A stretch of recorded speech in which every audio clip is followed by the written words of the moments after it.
Hi viewers, welcome to our channel. Present మనతో పాటు రత్నం బురుగు గారు ఉన్నారు. సో ఆయన BTech civil engineer and MNCs లో 30 years ఎక్స్పీరియన్స్ ఉంది ఆయనకి.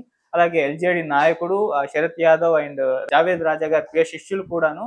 సో మామూలుగా ఆయన లోకల్ నాన్ లోకల్ అన్నింటిలో కూడా బిల్డింగ్స్ కట్టేస్తారు. ఇక ఆ పని ఆపేసి మెరుగైన సమాజం కోసం పాటుపడుతున్నారు. ఒకసారి ఆయన జర్నీ గురించి చూసాం కదా, ఒకసారి మాట్లాడే ప్రయత్నం అయితే చేద్దాం ఆయనతో. సార్ నమస్కారం. సార్ నమస్కారం. సార్, పవన్ కళ్యాణ్ గారి ఒక డైలాగ్ ఇప్పుడు సోషల్ మీడియాలో ఎక్కడ చూసినా కూడా వైరల్ అయిపోతుంది సార్. అయితే ఆ సినిమా డైలాగ్ కాస్త రియల్ గా జరిగిన ఒక ఇన్సిడెంట్ ని, అంటే కాకినాడ పోర్ట్ ద్వారా అక్రమంగా రేషన్ బియ్యం తరలిస్తున్నారని చెప్పేసి అక్కడికి వెళ్ళేసి ఆయన హడావిడి చేసేసారు. అక్కడ ఉన్న అధికారుల పైన సీరియస్ అయిపోయారు. ఈ షిప్ ని సీజ్ చేసేయండి, సీజ్ ద షిప్ అని చెప్పేసి ఒక డైలాగ్ అన్నారు.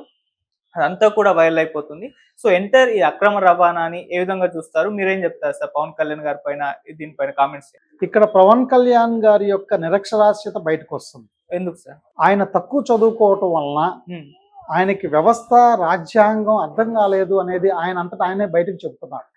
ఆయన ప్రకారమే తీసుకుంటే మొదట ఆయన పార్టీ మంత్రి మనోహర్ని, నాదెండ్ల మనోహర్ని అరెస్ట్ చేయాలి.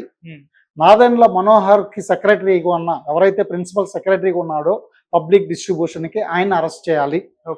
ఇక్కడ ప్రభుత్వం కేబినెట్ అంతా ఆంధ్రప్రదేశ్ మంత్రి మండలి యొక్క వైఫల్యం ఇక్కడ బయటపడుతుంది. పరిపాలిస్తుంది ఎవరు? BJP, Janasena, TDP. వీళ్ళందరూ బాధ్యత వహించాలి. వీళ్ళందరినీ సీజ్ చేయాలి, వీళ్ళందరినీ అరెస్ట్ చేయాలి ఫస్ట్. ఎందుకు సార్? వీళ్ళు బాధ్యత, వీళ్ళకి రాజ్యాంగ బాధ్యత ఉంది. ఇంత బియ్యం ప్రజలకి, పేద ప్రజలకి అందించాల్సిన సరుకులు విదేశాలకి తరలించబడుతుంటే అందుకే పట్టుకున్నారు సార్. ఇప్పటి వరకు నువ్వు దీన్ని కొనసాగించావు. ఇంత జరుగుతుంటే నీ మంత్రి ఏం చేస్తున్నాడు? జనసేన పార్టీ నాదెండ్ల మనోహర్గా ఉన్న సెక్రటరీ ఏం చేస్తున్నాడు? ఈ మంత్రి మండలికి సహకరిస్తున్న డీజీపీ నిద్రపోతున్నాడా ఇన్ని రోజులు? వీళ్ళని అరెస్ట్ చేయొద్దా? మంత్రి మండలి పూర్తిగా బాధ్యత వహించి వాళ్ళందరూ రాజీనామా చేసి ఆ టీడీపీలో, బీజేపీలో, జనసేనలో ఉన్న మిగతా ఎమ్మెల్యేలు మంత్రి మండలిలో రావాలని, అప్పుడే నిజమైన ప్రజాస్వామిక నాయకులు అవుతారనేసి మన పవన్ కళ్యాణ్కి, చంద్రబాబుకి, పురంధేశ్వరికి కూడా గుర్తు చేస్తున్నారు. ఒకసారి అన్న, ఇప్పటికన్నా దీన్ని బయటకు తీసి పట్టుకున్నందుకు సంతోషించాలి, కానీ అధికారంలోకి వచ్చేసారు రేపే ఆ రోజే పట్టేసుకోలేదు అని విమర్శించడం కరెక్ట్ అంటారు సార్? ఇది విమర్శ కాదు. పట్టుకున్నాం, స్వాగతిస్తున్నాం. దీనికి కారకుడైన మంత్రిని, ఆ సెక్రటరీని శిక్షించొద్దా అనేది చూస్తున్నాం. ఇక్కడ ఇంకోటి మనం గమనించాలి. ఒక విధంగా ఇక్కడ చూస్తుంటే మళ్ళీ ఇక్కడ ఈ విదేశీ యూరేషియన్ ఆర్యన్ పార్టీ బీజేపీ, ఈ జనసేన టీడీపీ మధ్య, చంద్రబాబు, లోకేష్, పవన్ కళ్యాణ్ మధ్య చిచ్చు పెట్టి మహారాష్ట్రాన్ని దురాక్రమించినట్లు, పాలనలోకి వచ్చినట్లు ఆంధ్రప్రదేశ్లో కూడా రావాలని ప్రయత్నమే ఇక్కడ కనపడుతుంది. వీళ్ళిద్దరి మధ్య చిచ్చు పెడుతుంది, మిత్ర ధర్మాన్ని విడనాడుతుంది. ఈ భారతీయులైన పవన్ కళ్యాణ్ని, చంద్రబాబుని స్నేహితులుగా ఉండకుండా విడదీస్తుంది. మళ్ళీ ఇక్కడ క్లాసిఫికేషన్ వచ్చింది. ఓట్లను చీల్చటం, భారతీయులను చీల్చటం కొనసాగిస్తుంది. వీళ్ళు ఇది తెలుసుకోలేకపోవడానికి కారణం ఏంటంటే ఆయన యొక్క నిరక్షరాస్యత, తక్కువగా చదువుకున్న వాళ్ళని ఆయన అడ్వైజర్స్గా తీసుకోలేకపోవటమే. ఓకే సార్, ఇప్పుడు ఇక్కడ ఈ అక్రమ రవాణా గురించి మాట్లాడుకోవాల్సి వస్తే ఇరు పార్టీలు కూడా, వైసీపీ ఏమో లేదు దీనికి కూటమి నుంచి పొలిటీషియన్ కి సంబంధం ఉంది, అక్కడ ఉన్న లోకల్ ఎమ్మెల్యే కూడా దీనికి సపోర్ట్ చేశారన్నట్టుగా వీళ్ళు మాట్లాడుతున్నారు.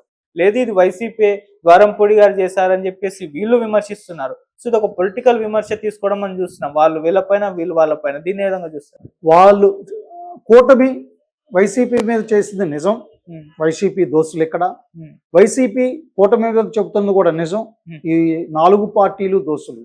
బీజేపీ, టీడీపీ, జనసేన, వైసీపీ ప్రజలకు అందించాల్సిన నిత్యావసర సరుకులను దోచుకొని క్రోనీ కార్పొరేట్స్ గా విదేశాలకు అమ్మి పంచుకుంటున్న దుర్మార్గులు. కాబట్టే ఈ 4 పార్టీలు మనకొద్దు, ఆంధ్రప్రదేశ్ని మనమే పరిపాలించుకుందాం, ప్రత్యామ్నాయ పార్టీలుగా, 3వ పార్టీగా డిగ్రీ చదివి 10 సంవత్సరాలు ఉద్యోగం చేసిన వాళ్ళందరూ నాయకులుగా వచ్చి ఈ దొంగలను మనం పట్టుకుందాం, అదానికి భారతదేశాన్ని, ఆంధ్రప్రదేశ్ని తాకట్టు పెడుతున్న ఈ దుర్మార్గులను, ఈ దుష్టులను మన కూడు, మన గుడ్డ, మన గూడుని దోచుకుంటున్న, ఇవ్వకుండా అడ్డుకుంటున్న మన బడ్జెట్ని, లక్షల కోట్ల బడ్జెట్ని దోచుకుంటున్న ఈ పార్టీలను, ఈ నాయకులను తరిమి కొడదామని పిలుపునిస్తున్నాం. బంగ్లాదేశ్లో స్టూడెంట్స్ తరిమి కొట్టినట్టు స్టూడెంట్స్ లారా తరలిరండి, యువకులారా తరలిరండి, డిగ్రీ చదివి 16 సంవత్సరాలు ఉద్యోగం చేస్తున్న ప్రజలారా తరలిరండి అని పిలుపునిస్తున్నాం. సార్ ఇక్కడ వైసీపీ కూటమి పైన చేస్తున్న విమర్శ కరెక్టే అని అన్నారు. మరి వాళ్ళు కూడా అంటే వాళ్ళ ఇన్వాల్వ్మెంట్ ఉంటే వాళ్ళు ఎందుకు బయట పెడతారు సార్?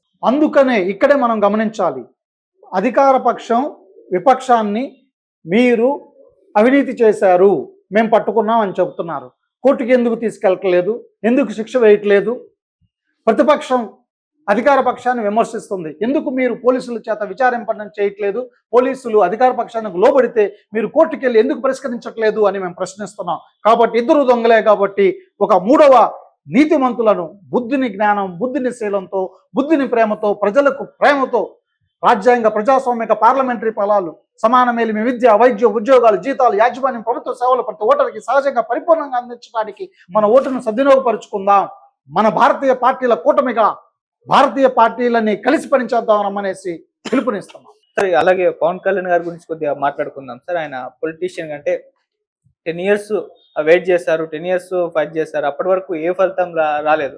ఆ తర్వాత ఆయన గెలవడం, డిప్యూటీ సీఎం అవ్వడం, ఇవన్నీ కూడా చూసాం. సో పొలిటీషియన్ గా ఆయన జర్నీ చూస్తే మీకేమనిపిస్తుంది? ఈ జర్నీ అంతట్లో కూడా చివరి 6 నెలలని నేను ఆయన అభినందిస్తున్నాను. ఓకే, ఆయన ప్రముఖ హీరో, పార్టీ నాయకుడు, బీజేపీ కాలాయాల పడి పొత్తుకొప్పించాడు, చంద్రబాబు కాలాయాల పడి పొత్తుకొప్పించాడు, ఇప్పుడు ఉప ముఖ్యమంత్రి అయ్యాడు. ఇంతవరకు అవ్వటాన్ని మాత్రమే నేను అభినందిస్తున్నా. కానీ నువ్వు రాజ్యాంగబద్ధంగా రాజ్యాంగాన్ని అంగీకరించకుండా, తెలుసుకోకుండా మాట్లాడుతున్నావు. సనాతనం అంటే ఏంటో తెలుసా? పవన్ కళ్యాణ్ కాపుగా ఏ కులవృత్తి చేయాలో ఆ కులవృత్తికి వెళ్ళాలి. వెళ్తాడా? పవన్ కళ్యాణ్ సమాధానం చెప్పమను. వాళ్ళ అన్నను చిరంజీవిని, రామ్ చరణ్ని, వాళ్ళ బంధుమిత్రులను, అల్లు అర్జున్ను కూడా కులవృత్తికి వెళ్దాం రమ్మండి, హీరో వదిలేద్దామని చెప్తాడా? తీసుకెళ్ళగలుగుతాడా? అప్పుడు కాపులు ఈయన అంగీకరిస్తారా? ఈయన చెబుతున్నది కమ్మలు అంగీకరిస్తే చంద్రబాబు వాళ్ళ కులవృత్తికి వెళ్తాడా? ఇదా ఆయన చెబుతున్న సనాతన ధర్మం? రాజ్యాంగం వచ్చినాక సనాతన ధర్మం సమాధి చేయబడింది. అలాంటి సనాతన ధర్మాన్ని ప్రజల మీద రుద్దటానికి నువ్వెవడవి? రాజ్యాంగబద్ధంగా ఎమ్మెల్యేగా, ఎంపీగా, ఒక ముఖ్యమంత్రిగా, ఉప ముఖ్యమంత్రిగా, మంత్రిగా నువ్వు చేయాల్సిన వ్యవహారమా ఇది? ఆ వేషధారణ ఏంటి? అందుకే ఇల్లిటరసీ వద్దు. డిగ్రీ చదివినాక 16 సంవత్సరాలు ఉద్యోగం పూర్తి చేసిన వాడే సర్పంచ్ అయినా, వార్డు మెంబర్ అయినా, జడ్పీటీసీ అయినా, ఎంపీటీసీ అయినా, ఎమ్మెల్యే అయినా, ఎంపీ అయినా కావాలి. ప్రజలారా, ఇలాంటి వ్యవస్థకు వ్యతిరేకంగా ఇలాంటి ఇల్లిటరేసీని తీసుకొచ్చే వ్యవస్థను, పార్టీలను మనం తిరస్కరిద్దాం అనేసి మూడవ కూటమిగా, ఎల్జేడీగా ప్రజలందరికీ పిలుపునిస్తున్నా. ప్రత్యేకంగా యువకుకు, స్టూడెంట్స్కు పిలుపునిస్తున్నా. ఓకే సార్, అలాగే సార్ కూటమి గవర్నమెంట్ పాలన గురించి ఏం చెప్తారు సార్? కూటమి ఇచ్చిన వాగ్దానాలను నెరవేర్చట్ల, అది తప్పు. కూటమి ఇచ్చిన వాగ్దానాలను నెరవేర్చడానికి కృషి చేయాలి అని వాళ్ళకు ఒక హెచ్చరికను జారీ చేస్తున్నాను. ఇంకా టైం ఉంది కదా సార్, అంటే అధికారంలోకి రీసెంట్ గానే వచ్చారు, అప్పుడే అన్ని అయిపోవాలంటే అయిపోతే టైం పడుతుంది. 5 years పాలన కదా, అప్పటి వరకు చేస్తారేమో. 5 years పాలనకి ఆయన 2040కి 2047కి ప్రణాళికలు చెబుతున్నాడు చంద్రబాబు. 14 సంవత్సరాలు ముఖ్యమంత్రిగా ఉండి ఇది 15వ సంవత్సరం చేస్తున్న మనిషి ఇంకా ఏం చేస్తాడని ఆశిస్తాం? 75 సంవత్సరాల నుంచి ఈ పార్టీలు తిండి లేకుండా నేను పని చేసుకుంటాను, నాకు జీతం ఇవ్వమంటే పని కల్పించకుండా మాకు దిగుమతులు ఎందుకండి? మాకు ఆటోమేషన్ ఎందుకండి? మాకు ఆటోమేషన్ అక్కర్లేదు. ఆటోమేషన్ అవసరం లేని చోట ఆటోమేషన్ కావాల్సింది పాకి పనిలో.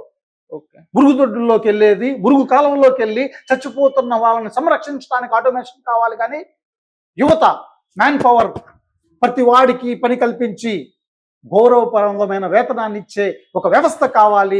అలాంటి పరిశ్రమలు ప్రభుత్వంలోనే కావాలి. అదానీలకు, అంబానీలకి, మైహోం రామేశ్వరరావుకి, సుజనా చౌదరీలకి, భారతీయ సిమెంట్కి, హెరిటేజ్కి తాకట్టు పెట్టే ప్రభుత్వాలు, వ్యవస్థ మాకొద్దు. Thank you so much. Thank you.